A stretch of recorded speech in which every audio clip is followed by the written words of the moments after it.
Indonesia, ya kita balik lagi. Sekarang udah masuk ke segmen 3 nih. Kalau sebelumnya ya Ditan, kita udah bahas tentang perbedaan wibu dan juga otaku.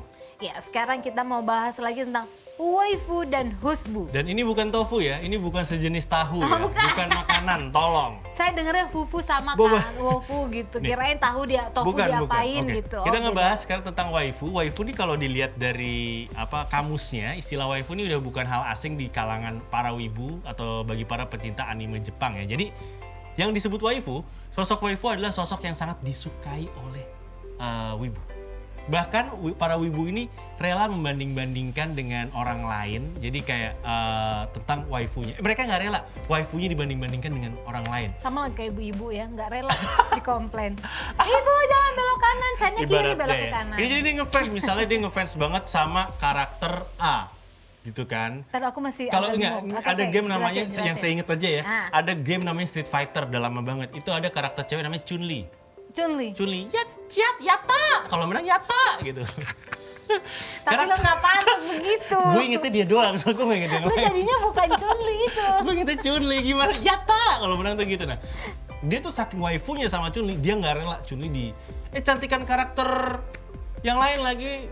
Cantikan karakter princessnya Mario Bros daripada Chun-Li. Nggak bisa, Chun-Li paling cantik gitu. Oh, udah. Di sini nih garis keras ya. Oh iya, thank you, garis keras. Garis keras. Dia tuh waifu garis keras contohnya. Nah ini kalau diambil dari Tribun News, waifu dalam bahasa Jepang, ini sebenarnya artinya istri. Oke. Iya, atau merupakan kata parodi dari wife bahasa Inggris. Ya Allah. Karena kan kalau orang Jepang itu ngomong emang gitu. Oh, waifu. Waifi. Ya maksudnya ngomongnya ada Ini gitu. waifi internet tuh. Kok kayak concentration. Ada gitu-gitunya. Internet tuh. Oh, ditambah-tambahin. Iya, pakai dialognya mereka lah. Nah, waifu ini biasa digunakan untuk karakter perempuan dalam wujud gambar atau 2 dimensi. Ya, 3D juga bisa sih. Jadi, tadi kayak Chun-Li tadi saya bilang bisa karakter anime. Mungkin naksir sama karakter Ran kakaknya Conan. Oh, udah dia bakal jadi Dia waifunya Ran, waifunya dan Ran tuh Ran paling pokoknya. cantik. Lu mau bilang Sailor Moon cakep kagak? Oh iya, misalnya naksir sama Ran yang Sailor Merah kan Ran juga. Gitu kan, cakepan Ran yang Sailor Merah nggak bisa. Enggak, tetap Ran yang Dia detektif Conan. Waifunya gitu. tetap gitu. Jadi bahkan mungkin menganggap ya itu tadi dia pasangan gue. Iya nih. kan, waifu itu diambil dari wife bahasa Inggris. Waifu bahasanya bacanya caranya kayak gitu. Iya, jangan-jangan kan kayak gitu bahaya juga ini ya guys. Betul. Ya. Nah, itu gitu. biasanya mereka tuh jadinya naksir dari waifu tadi itu dari anime atau manga atau mungkin dari game Street permainan Fighter tadi. tadi. Oke. Gitu kan. Dan emang wibu-wibu ini rata-rata laki-laki karena kalau wibunya cewek biasanya kayak yang kamu bilang main cosplay. Ya, sering tuh ngelihat kayak gitu kan, cosplay, baju-baju pokoknya yang all about Japanese lah gitu. Mereka tuh menganggap karena memang karakter 2D tadi atau 2D tadi itu sebagai pasangannya. Terus lalu bagaimana ya ciri-cirinya waifu? Ada banyak ciri-cirinya. Biasanya yang pertama cowok. Ya udah pasti tuh ya, udah pasti cowok. Biasanya, enggak juga sih. Kalau sekarang cewek juga banyak yang waifu, tapi waifunya ke BTS. K-pop gitu, cewek-cewek. Nah ini kita kan fokus ke Jepang kan. Nah ini contoh-contohnya kayak gimana sih ciri-ciri dari waifu, orang-orang yang punya waifu itu biasanya karakter-karakter tersebut yang saya bilang tadi digambarkan pada guling. Biar bisa peluk. Kan gue udah bilang tadi, Ya Allah. ada yang nikah sama gulingnya. Ya Allah. Nah, guling ini bukan sembarang guling. Iya. Anyway, tau gak bahasa Makassarnya guling? Apa? Bantal peluk.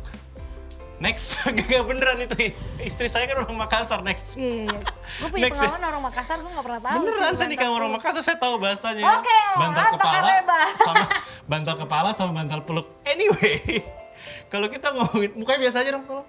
Kalau kita ngomongin tentang Nggak. Ini kalau guling, guling khusus yang suka dipakai waifu ini disebutnya dakimakura. daki. Nah makanya bacanya harus disambung dakimakura. Kalau dakinya emak kura, Nggak nah, enak bingung. ya. Itu bukan ya. Jadi seorang wibu biasanya menyukai lebih banyak karakter bentuk 2D daripada wanita sungguhan. Iya. Astagfirullahaladzim. Dan memilih karakter wanita tercantik dari anime atau manga favoritnya mereka. Dan terakhir sebenarnya seorang wibu nih juga ingin banget katanya memiliki pasangan. Tapi tidak kesampaian guys. Kalau menurut gue bukan nggak kesampaian, mereka terlalu fokus sama animenya. Mereka nggak Iya, mana ngobrolnya ada karakter. wanita di Iya. aslinya nih. Mereka nggak. The realnya ada kayak runnya Conan tadi. Betul, contohnya Mana ya. Oke, ada. selanjutnya adalah kalau tadi sudah waifu, selanjutnya adalah husbu. Apakah husbu ini gitu kan? Saya baru dengar beneran. Iya. Sama halnya dengan bukan khususan. Jadi husbu ini sama halnya dengan waifu ya. Ini adalah sebutan istilah lain untuk para penggemar perempuan. Oh, ini kebalikannya. Ya, terhadap karakter laki-laki yang disukainya. Astagfirullah. Yaitu husbu, diambil dari husband. Husband, kalau bahasa Inggrisnya ternyata dari itu ya. Husband. Ya, yang ini artinya adalah suami. Begitu juga dengan kata husbu yang berarti seorang pacar atau suami dua dimensi mereka. Jadi wibu perempuan husbu itu biasanya husbu ini menunjukkan rasa suka, cinta dan sayang dan ketertarikan terhadap karakter laki-laki pada dunia anime ini dengan cara menjadi husbu hingga mereka merasa bahwa karakter itu hidup di diri mereka. Astaga. Dan jangan salah, saya kan suka nonton ini ya, ada di Netflix kok. Saya tuh kalau punya Netflix atau View gitu biasanya saya cari tentang yang discovery and living jalan-jalan di Jepang. Iya. Biar bisa belajar budaya. Jadi ada salah satu budaya baru itu di mana cewek-cewek Jepang datang ke toko komik khusus cewek-cewek karena mereka hanya menjual komik-komik romantis tentang cowok. Dan itu yang baca cewek-cewek. Dan begitu sebaliknya ya dengan Ya, mungkin wibu. ya. Mungkin ada juga kayak gitu komik-komik yang bercerita tentang perempuan-perempuan. Mungkin. Anime-anime perempuan dan itu yang beli hanya wibu-wibu itu aja. Betul. Oh, oke. Mungkin ya, tapi yang husbu tuh gitu ada komik. Tapi jadi kasihan sih karena mereka menghalunya sama orang yang nggak ada gitu Iya kan sih. sedih. Kalau misalkan ada di dunia nyata kan ya terserah deh tuh lu mau makan sushi bareng kayak apa kan bisa gitu ya. Bener. Kalau sama karakter ntar gini, bentar ya. Aku Bener mau zoom juga. dulu, kamu nggak boleh nakal di sana. Ya anime sampai suruh bisa nakal kan Bener gitu kan juga. nggak gitu ya. Oke. Cuman memang berbicara tentang karakter anime tadi ya, ini juga nggak kalah menarik nih Tan. Nah di sini ada anime pasti juga ada video gamenya kan biasanya. Betul. Ya kan. Nah para wibu ini belum lengkap katanya kalau nggak ada gamenya pasti mereka nih nggak mau ketinggalan soal game atau update seputar game Jepangan. Ya bener banget. Dan gak kalah juga bahwa kita sebenarnya anak Indonesia, anak bangsa juga bisa berkarya di kancah internasional ya. Ini kita punya 6 film animasi Indonesia yang mendunia. Wih keren banget gak tuh. Yang Jadi, pertama adalah Shijuki the Movie. Ini Shijuki the Movie masuk ke dalam jajaran film animasi Indonesia mendunia. Jadi film ini menceritakan tentang Shijuki yang bentuknya kayak Suneo gitu. Iya gitu, Shijuki sebagai seorang selebritis terkenal ya. Dan suatu hari Shijuki ini melakukan kesalahan sehingga akhirnya dia bikin dia dimusuhin oleh banyak orang. Sebenarnya film ini diadaptasi dari komik berjudul sama. Ya benar, begitu oleh komik. Dan diproduksi untuk layar lebar oleh Falcon Picture. Terus tahun 2018, Shijuki the Movie meraih penghargaan Piala Citra untuk kategori film animasi terbaik dan juga mendapatkan kesempatan kolaborasi bersama SpongeBob SquarePants. Kalau nggak salah si Juki ini tuh pernah juga ada deh kartun animasi ini tayang di TV. Maksudnya nggak hanya di filmnya aja, dibuat filmnya aja. Oh, kalau itu saya nggak tahu, tapi di YouTube tuh sequel. ada. YouTube tuh dia ada. Iya, dia ada juga dan sempat maksudnya ditayangkan di TV nasional gitu, di salah satu TV nasional. Oke, selanjutnya ada film Battle of Surabaya. Ini yang dirilis di tahun 2015 dan film Battle of Surabaya ini menceritakan petualangan anak 13 tahun yang berprofesi sebagai penyemir sepatu yang bernama Musa. Nah, dia nih memiliki patriot dan cinta damai yang religius sekali ya si Musa ini. Dan film Battle of Surabaya diproduksi oleh MSV Pictures dan juga mengadopsi sejarah peristiwa perang dari tanggal 10 November di Surabaya kan kita tahu. Dan film ini memperoleh 3 penghargaan internasional loh, keren banget kan. Yang pertama mereka mendapat penghargaan International Movie Trailer Festival 2013, terus Seoul International Cartoon and Animation Festival di tahun 2016 dan Filmmaker Festival of World Cinema di tahun 2018. Keren ya? Iya, keren Jadi banget. untuk anime ini menceritakan tentang sejarah juga yang ada di Indonesia. Kan sejarah asli. Sejarah asli Betul. ya.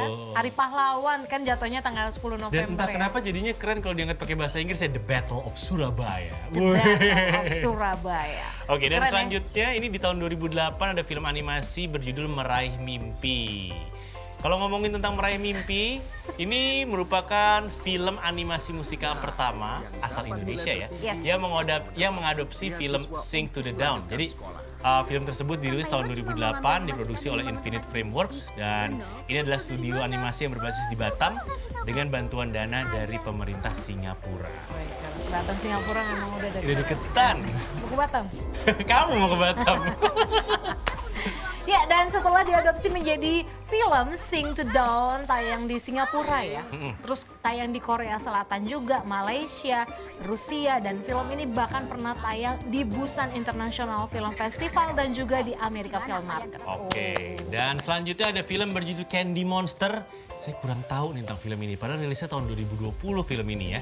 Film animasi pendek. Ya, Film monster kecil-kecil itu loh. animasi pendek Candy Monster merupakan karya dari UMN Pictures yang pernah tayang di Zlin Film Festival ke-60 di Ceko. Film animasi Candy Monster ini menceritakan tentang seorang anak bernama Chloe yang sangat menyukai permen. Tapi sang nenek punya aturan ketat yang harus dipatuhi olehnya supaya dia bisa makan permennya, candy-nya. Nah, Candy Monster ini diproduksi selama 2 tahun, dari tahun 2017 sampai 2019, sampai akhirnya lolos dan tayang di gelaran festival film. Internasional loh dia. Iya, keren ya. Dan selanjutnya ada film dengan judul Kiko and Friend yang rilis di tahun 2016 ya. Film animasi berjudul Kiko and Friend ini berhasil mengharumkan nama Indonesia guys di kancah internasional. Karena kenapa? Film animasi ini bercerita mengenai petualangan dalam air. Ini menceritakan seekor ikan mas koki yang bermutasi nih. Film ini diproduksi oleh MNC Animation pada tahun 2016 dan pernah mendapatkan penghargaan Asian Academy Creative Award di tahun 2019. Dan selain itu, Kiko and Friend ini juga telah ditayangkan lebih dari 56 negara Wow, itu di banyak. dunia. Itu Aku banyak bangga sih karena sini menceritakan tentang iwak buncit. Oh, iwak buncit. Mas Ikan Koki kan, gue jadi ingat-ingat ikan Mas Koki gue di gitu. rumah ya. Bisa nggak tuh dijadiin karakternya ya kan? Oke, ini selanjutnya ada yang namanya Night Chris. Night Chris ini adalah film animasi tahun 2017 dari Indonesia yang udah mendunia juga. Jadi film ini bercerita tentang anak kecil yang bertualang untuk mencari 5 keris yang terpisah.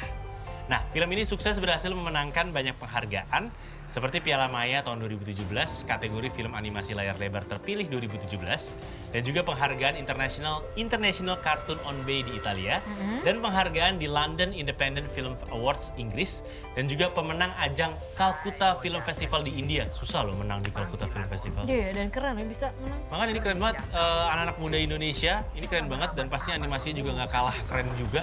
Jadi guys, buat kalian suka sama anime atau animasi sejenisnya, jangan lupa ya untuk selalu mendukung perfilman animasi Indonesia supaya semakin maju dan berkembang dan tetap dapat dukungan dari pemerintah supaya makin banyak gitu kan para anak muda berkarya dan menghasilkan film animasi lain yang berasal dari Indonesia. Bisa go internasional nanti. Iyalah, pokoknya dukung terus prestasi anak bangsa. Kalian boleh bangga dengan anime-anime Jepang tadi, tapi jangan lupa juga untuk bisa terus ya mendukung nih hasil karya anak bangsa yang ternyata juga bisa mengharumkan nama bangsa Indonesia loh. Betul, dan kalau bisa kita mendukungnya dimulai dengan cara menonton, jangan yang gratisan, coba cari di OTT.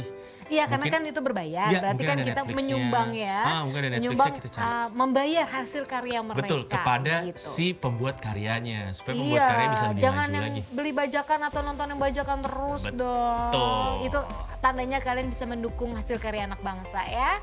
Oke, kalau kayak gitu nanti kita akan bahas hal-hal menarik lainnya, tapi makanya kalian harus tetap stay tune di Hai Indonesia. Berbagi cerita dan berita untuk Indonesia lebih baik.